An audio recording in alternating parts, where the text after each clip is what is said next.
তাপমাত্রার পারদ ক্রমবর্ধমান, ফলে স্কুলে অসুস্থ হয়ে পড়ছে অনেক শিশুরাই। যে অসুস্থতার অন্যতম কারণ শরীরে জলসংকট। সে কারণে স্কুল চলাকালীন নির্দিষ্ট সময় অন্তর 4 বার বাজবে ওয়াটার বেল। আর এই সময় শিক্ষক শিক্ষিকাদের তদারকিতে পড়ুয়ারা জল পান করবে। গোটা রাজ্য জুড়ে তীব্র দাবদাহের সময় বিদ্যালয়ের পড়ুয়াদের স্বাস্থ্যের কথা ভেবে এই ওয়াটার বেল সিস্টেম চালু করল নবদ্বীপের মায়াপুরের পূর্ব মোল্লাপাড়া প্রাথমিক বিদ্যালয়। এই পরিকল্পনা রূপায়ণ করতে তারা চিকিৎসকেরও সহায়তা নিচ্ছেন। এদিন দুপুরে বিদ্যালয়ের শিশু সংসদের মন্ত্রীদের জলপান করানোর মাধ্যমে ওয়াটার বেল সিস্টেমের সূচনা হয়। অনুষ্ঠানে উপস্থিত ডাক্তার বকুলচাঁদ শেখ বলেন, সারা বছর ধরে পড়ুয়াদের নানা শারীরিক সমস্যায় সহায়তা দেওয়ার কথা।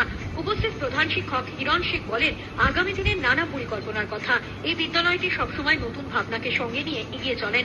পরিচালনার ক্ষেত্রে ছাত্র উপযোগী আধুনিক ভাবনার প্রয়োগ ঘটেছে এখানে। এই সিস্টেম একটা নিয়মানুবর্তিতা। পড়াশোনা, খেলাধুলার রুটিন পালনের সঙ্গে তারা মেনে চলবে জল পানের এই নিয়ম।